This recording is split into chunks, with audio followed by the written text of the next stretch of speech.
Hey guys, Maniac, welcome back. Come on in. So I just want to talk to you guys really quick today, again, about Columbia River Knife and Tool. Specifically, this knife here. This is my son, the cameraman. This is his M16 14D. It's one of their full-size, kind of a copper washed deal. I think they call it Desert Tan, but it's more of a copper wash. I actually really like it. But specifically, I want to talk about their warranty information. So he had the thumb stud come off on his AutolaLAWKS here. This deal right here. And some people love it, some people hate it. Stay tuned after the video if you're interested in seeing some quick tips on how to operate this one-handed. But what happens is the AutolaLAWKS actually gets in the way of the liner. Inside is what it is. So you have to actually flick that out of the way and then move that, and then you can close the knife. So that's what the AutolaLAWKS is. Well, this is the original one that came on his knife, and the thumb stud came off. So literally, I just took 5 minutes on my phone, went on the Columbia River Knife and Tool website, sent him a quick message saying, hey, this is what happened to our knife. The thumb stud came off from the AutolaLAWKS. No questions asked. I got this thing, I got an email right away. I got this thing in the mail. Just blocked out my address and stuff. I got this thing in the mail, basically citing what my problem was, along with a brand new AutolaLAWKS part, like within a week and a half. So confidence in hand is their motto, and absolutely, I mean, yeah, they've gone overseas with their production, probably to keep production costs back, but so it's an American-based company that went overseas for their production. I mean, they're doing what they got to do to keep the price down, and they're doing a great job at it. This one here is like $80 or something like that. Great product, great warranty, smooth operation. Love Columbia River Knife and Tool. I'm going to link in the description of this video down below what the Columbia River Knife and Tool actually puts out video on YouTube. And it takes you step by step through how to replace this AutolaLAWKS. So they have a few videos out, but there's no need for me to be redundant and waste the time of taking you all the way through it. But should you be the kind of guy, this thing is just so fun to open. Warning, if you don't have one of these, it's addicting. Just flipping this thing. So buy with caution because you're going to love it. So anyways, really quick, if you're kind of a mechanically inclined person, what you're going to need to do this job yourself, should you not want to watch the video, because really it's very self-intuitive. I had to take the pocket clip off. The pocket clip you can move to any of these locations, by the way. That's got these screws, so you can carry this knife however orients you, tip down, tip up, whatever you like it. My son likes it carried up here, the cameraman, he likes it, and that's usually how I carry mine. So, in order to take this thing all apart, this is something they don't tell you on the company video. You have to take this pocket clip off because it actually screws into the liner. So you're not going to be able to remove that liner. So I had to take that off real quick. That came off with a T6 Torx bit. So just standard, one of these little drivers, T6 will take this out. Came out nice and smooth. You don't want to tighten that down and crank it and grunt tighten it. It's just snugged is all it is. After you're done with that, you want to open the blade. Take a regular screwdriver. I got my good old Handy Dak Industries gunsmithing stuff out here, but you don't need that. You back this pivot screw out. Take that out, set it aside. And then these are T8 Torx screws. Take that out and that out. These liners, these two little pillars here, that's what your screw rides through, screws into the back of this. Those will just come out at that point, and just set those aside. It's good to have a bench or something so that you don't be losing pieces all over the place. So literally, once you take those 3 screws out, it's like a giant cookie. You just take this top scale off, take the blade out. It's got a couple washers on it. Just make sure they'll stick to it a little bit from the company lubrication they have on there. It's like a lithium grease or something. Then take this inner liner right here out. And then they'll immediately expose the AutolaLAWKS. And literally that's all there is to it. You just take the AutolaLAWK out, put the new AutolaLAWK in. Should you ever need to get in there to do anything with that, there's a little spring in there. You just seat that dog-eared spring on the bottom of it. And like I say, if you really feel like you need to watch the video, the company's got a great video out on it. That's all there is to it. Then you reverse yourself, put it all back together.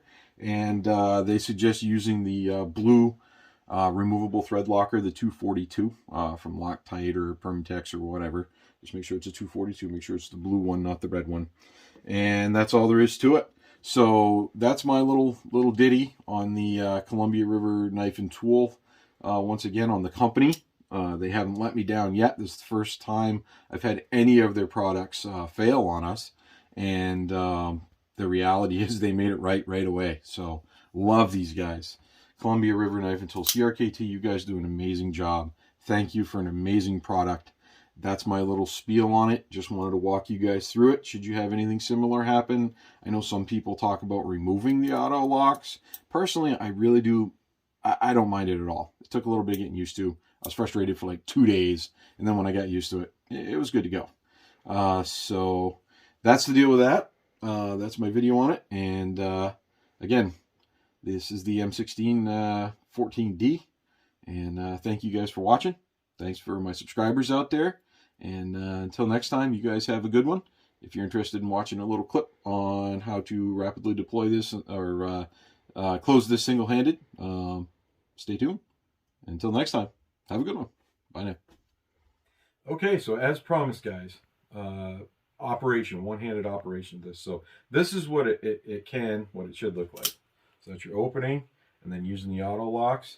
This is going to be what it should look like when you close it. It can look just that smooth. So, I mean, I wrestled with it for a few days, felt pretty frustrated because I wasn't used to it at first either. I like it. Some people don't like it, but let me walk you through what that looks like. Kind of slow motion. I guarantee you two can do it. It's not that hard.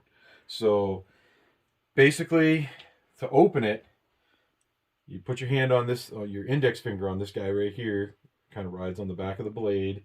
It's going to turn into your hand stop. You ride down really quick with that and kind of flick a little bit with your wrist if you need to. You get the motion of that. And that just opens the blade. So it's a really fast opener. I used to use like the SAT technology with the SOG knives and stuff. As far as I'm concerned nowadays, this is really better than a spring assisted.